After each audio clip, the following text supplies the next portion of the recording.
Hello दोस्तों, स्वागत है आपका डेली करंट अफेयर की एक और वीडियो में। तो चलिए शुरू करते हैं। Saddle peak, the highest point in Andaman and Nicobar islands, is a dormant volcano. तो ये स्टेटमेंट बिल्कुल गलत है। तो ये एक वोल्केनो नहीं है, बल्कि इसका जियोलॉजिकल स्ट्रक्चर है उससे बिल्कुल डिफरेंट है वोल्केनो से। ये लाइमस्टोन की बनी हुई है। The indigenous Onge tribe of the Andaman islands is classified as a PVTG. तो ये करेक्ट स्टेटमेंट है। The Andaman and Nicobar Islands are separated from the Arakan coast of Myanmar by 10 degree channel. तो ये स्टेटमेंट भी गलत है। वो कोको चैनल डिवाइड करता है अंडमान एंड निकोबार आइलैंड को म्यांमार से। जो 10 डिग्री चैनल है वो डिवाइड करता है अंडमान एंड निकोबार आइलैंड को। तो स्टेटमेंट वन करेक्ट है। तो ओनली वन। दो saddle peak located on the north Andaman island is the highest point. और हमारे इंडिया में केवल एक ही एक्टिव वॉल्केनो है, वो है लोकेटेड बेरेन आइलैंड पे। और जो डॉर्मेंट वॉल्केनो है वो है Narcondam island, both of which are a part of Andaman islands. उसके बाद the 10 degree channel is a significant maritime line that separates the Andaman Islands from the Nicobar Islands, and that Andaman Islands are separated from Myanmar by Coco Channel. अभी UPSC को बने हुए लगभग 100 साल हो गए, तो उसी के रिगार्डिंग ये क्वेश्चन है। Any member of the UPSC shall hold office for a term of 5 years or till the age of 65 years, whichever is earlier. तो जो पहला स्टेटमेंट है गलत है। वो 5 साल नहीं 6 साल के लिए ऑफिस को होल्ड करते हैं। The UPSC shall present an annual report to the Parliament of India containing the work done by the Commission। तो वो पार्लियामेंट को नहीं, एक रिपोर्ट देते हैं प्रेसिडेंट को, प्रेसिडेंट फिर उस रिपोर्ट को पार्लियामेंट के सामने पेश करते हैं। तो स्टेटमेंट टू भी गलत हो गया। The member of the UPSC may resign from his office by submitting the written resignation to the PM of India. तो ये स्टेटमेंट भी गलत है। वो प्रेसिडेंट को रिजाइन करते हैं। तो article 305 to 323 in part 14 of the constitution deal with public service commissions. तो आर्टिकल 315 यूपीएससी और एसपीएससी को बनाने के लिए बोलता है। और article 316 appointment and term of office बताता है कि मैक्सिमम जो उनकी टर्म हो सकती है वो 6 साल, और मैक्सिमम एज हो सकती है 65 years for UPSC and 62 for SPSC. Article 317 talks about their removal and suspension. A member can only be removed by the president on the grounds of proved misbehavior after an inquiry by the Supreme Court. This ensure their independence. और ये भी जो जिस हिसाब से हम supreme court के जज को निकालते हैं किसी ऑफिस से, उसी प्रकार से यूपीएससी के मेंबर को निकाला जाता है। हिस्ट्री में आज तक कोई भी यूपीएससी का मेंबर इस प्रोसेस के थ्रू नहीं निकाला गया। Article 318 power to make regulation. The president or the governor has the power to determine the number of members, their condition of service, and the staff of the commission. Article 390 try to ensure impartiality. ये बोलता है अगर कोई भी chairman UPSC का वो हो जाता है in eligible for any further employment under the government of India. ये प्रोविजन इसलिए लाया गया था ताकि उनको लालच ना रहे आगे किसी पोस्ट का, कि ताकि वो गवर्नमेंट को फेवर करें और गवर्नमेंट उनको आगे कोई अच्छी पोस्ट दे पाए।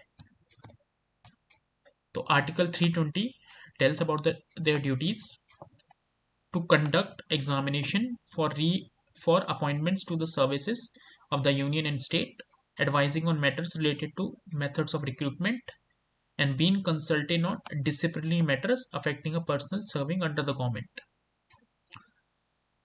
Article 322 talks about their expenditure, which is charged on the consolidated fund of India.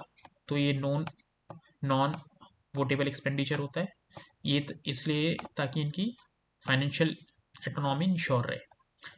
तो article 323 reports of the public service commission, the UPSC is required to present an annual report to the president on the work done by the commission. Similarly, and state public service commission represents it report to the governor.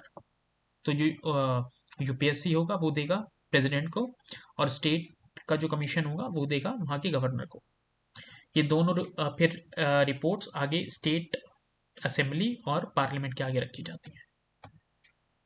With reference to 2024 World Air Quality Report, consider the following statement.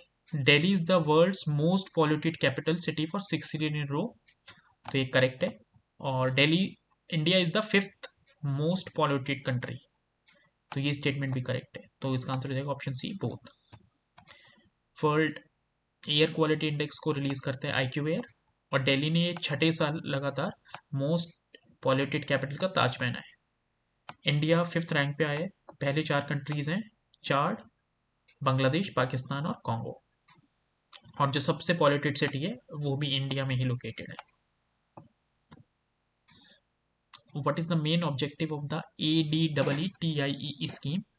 To provide subsidies for renewable energy equipment in rural industries, to help MSMEs adopt energy efficient technologies through financial and technical support, to promote large scale solar parks across the country, or to fund research on next generation nuclear technologies. तो इनका answer है option B, to help MSMEs adopt energy efficient technologies. तो इस scheme की full form है assistance in deploying energy efficient technologies in industry and establishment, जिसको launch करा है मिनिस्ट्री ऑफ पावर ने, और इसको इम्प्लीमेंट कर रहा है ब्यूरो ऑफ एनर्जी एफिशिएंसी। ये दोनों चीजें आपको ध्यान रखनी है। इम्प्लीमेंट कौन कर रहा है? BEE। और लॉन्च किसने कर दी? मिनिस्ट्री ऑफ पावर ने। Which of the following subatomic particle is refer to as the ghost particle? तो इनको बोला जाता है न्यूट्रिनो। ये ऐसे पार्टिकल हैं जिनके बारे में हमको जानकारी नहीं है, बल्कि ये दुनिया में सबसे ज्यादा abundant particles हैं। They are extremely light neutral subatomic particles and the most abundant massive particles in the universe. They are called ghost particles because they hardly interact with matter. मतलब ये मैटर से इंटरेक्ट ही नहीं करते हैं, तो इसके बारे में हमें पता लगाना इसलिए बहुत टफ हो जाता है। Tens of trillions pass through your body every second, मतलब हमारी बॉडी में अभी ये पास हो रहे हैं लेकिन हमें इनका कुछ पता ही नहीं है। Neutrinos are produced in natural processes such as nuclear fission in the sun, radioactive decay in bananas, fission reactors and particle accelerators. इनको पहली बार प्रिडिक्ट करा गया था 1930 में, और ये फर्स्ट टाइम डिटेक्ट हुए थे 1956 में। Scientists are still investigating their mass, exact mass, their possible identity as their own antiparticle, and their role in disappearance of antimatter after the Big Bang. Which of the following Vice President of India was not elected unopposed? Dr. S. Radhakrishnan, Dr. Sankal Dayal Sharma, और option C M. Hidayatullah और D. BD Jatti. तो इसका answer है BD Jatti. ये तीनों unopposed elect हुए थे। राधाकृष्णन तो दो बार हमारे, सॉरी, डॉक्टर S. राधाकृष्णन हमारे 2 बार VP रहे थे, जो दोनों बार अनअपोज्ड इलेक्ट हुए थे। शंकर दयाल शर्मा जी रहे थे अनअपोज्ड, 1987 में इलेक्ट हुए थे। ये MP के पहले CM भी रहे हैं। Hidayatullah was elected unopposed in 1979। Find out the correct statement regarding six schedule. अभी कल ही जो सोनम वांगचुक हैं उनके ऊपर नेशनल सिक्योरिटी एक्ट लगा दिया गया है, जो डिमांड करे थे सिक्स शेड्यूल फॉर ले and Ladakh. The provisions of the sixth schedule shall apply to the administration of the tribal areas in states of Assam, Meghalaya, Tripura and Manipur. तो ये स्टेटमेंट गलत हो जाता है, बिकॉज इसमें मणिपुर नहीं मिजोरम है। Assam, Meghalaya, Tripura and Mizoram, there shall be a district council for each autonomous district consisting of not more than 30 members. तो स्टेटमेंट करेक्ट है, इसका आंसर हो जाएगा ऑप्शन बी। ये जो हमारा शेड्यूल है वो आता है article 242 clause 2 and article 275 clause 1 के अंडर, और ये एप्लीकेबल होता है केवल 4 नॉर्थ ईस्ट के स्टेट्स में, जिनके नाम बहुत इंपॉर्टेंट हैं, ध्यान रखना है आपको। Assam, Meghalaya, Tripura and Mizoram. It empowers the governor to create autonomous district council. ये पॉइंट ध्यान रखना है, गवर्नर क्रिएट करता है, प्रेसिडेंट नहीं करता। And they consist of not more than 30 members, out of which 4 are nominated by the governor while the rest are elected. तो 4 nominate होते हैं, बाकी इलेक्ट होते हैं, और जिसका एक एक्सेप्शन है बोडोलैंड टेरिटोरियल काउंसिल, जिसके 46 मेंबर्स हैं। और इन ऑटोनोमस डिस्ट्रिक्ट काउंसिल के पास एग्जीक्यूटिव, लेजिस्लेटिव एंड जुडिशियल, तीनों पावर होती हैं, इसलिए सेंटर बहुत हेजिडेंट है कि एक बॉर्डर स्टेट को इतनी, बॉर्डर जो हमारा यूटी है उसको इतनी पावर दी जाए या नहीं। तो आज की इस वीडियो में इतना ही, मिलते हैं किसी और वीडियो में। Thank you.